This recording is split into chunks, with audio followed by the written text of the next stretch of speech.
শরণার্থী শিবিরে আশ্রিত রোহিঙ্গা তরুণদের অনেকে যুদ্ধ করতে প্রস্তুত। নিজ দেশে ফেরার প্রশ্নে স্বাধীন অঞ্চল প্রতিষ্ঠার স্বপ্ন দেখছেন তারা। বাংলাদেশে আশ্রিত রোহিঙ্গা শরণার্থীদের মধ্যে গত ১-১.৫ বছরের মধ্যে এমন চিন্তাভাবনা ও মানসিকতা তৈরি হয়েছে।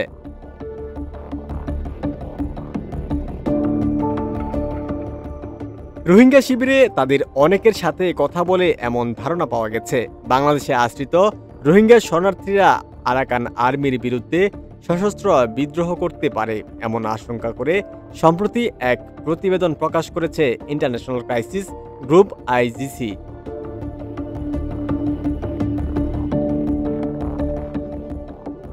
রিপোর্টে বলা হয়েছে, বাংলাদেশে রোহিঙ্গা শরণার্থী শিবিরে সক্রিয় সশস্ত্র গোষ্ঠীগুলো নিজেদের মধ্যে চলমান দ্বন্দ্ব স্থগিত করেছে এবং নতুন করে সদস্য নিয়োগ বাড়িয়েছে। সক্রিয় গোষ্ঠীগুলো ধর্মীয় ভাষা ব্যবহার করে শরণার্থীদের রাখাইনে যুদ্ধের জন্য উদ্বুদ্ধ করছে বলে উল্লেখ করা হয়েছে আইজিসির প্রতিবেদনে।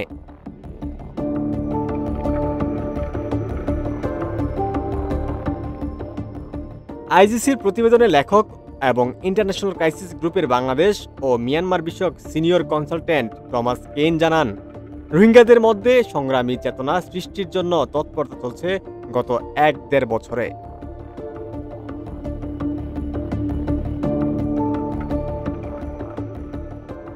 সশস্ত্র গোষ্ঠী এবং তাদের সমর্থকদের দ্বারা ক্যাম্পে যে বর্ণনাটি ছড়ানো হয়েছে তা হলো, আমাদের ফিরে গিয়ে আরাকান আর্মির বিরুদ্ধে লড়াই করতে হবে এবং আমাদের মাতৃভূমি পুনরুদ্ধার করতে হবে।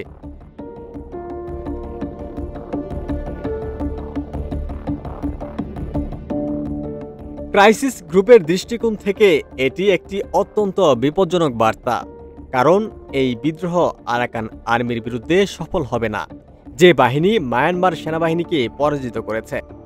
কিন্তু এর ফলে বাংলাদেশ, রোহিঙ্গা জনগোষ্ঠী, সাধারণ নাগরিক এবং উভয় পক্ষের যোদ্ধাদের উপর ভয়াবহ প্রভাব পড়বে। এর পরিণতি হবে সত্যিই ধ্বংসাত্মক।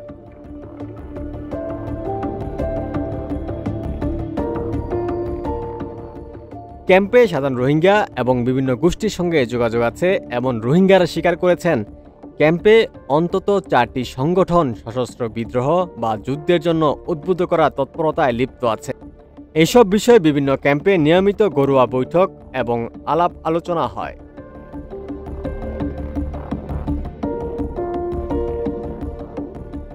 গোষ্ঠীগুলো হলো Arakan Army Salvation Army, Rohingya Solidarity Organisation, Islamic Mahaz এবং আরাকান রোহিঙ্গা আর্মি।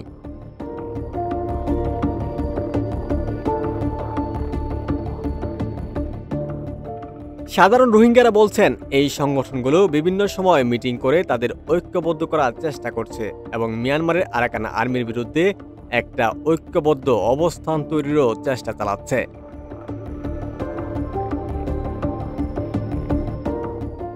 কক্সবাজারের উখিয়া টেকনাফ জুড়ে ৩৩টি ক্যাম্পে ১৩ লাখের মতো রোহিঙ্গা শরণার্থী আশ্রয় নিয়েছে, এর মধ্যে ৩৪% বয়সে তরুণ।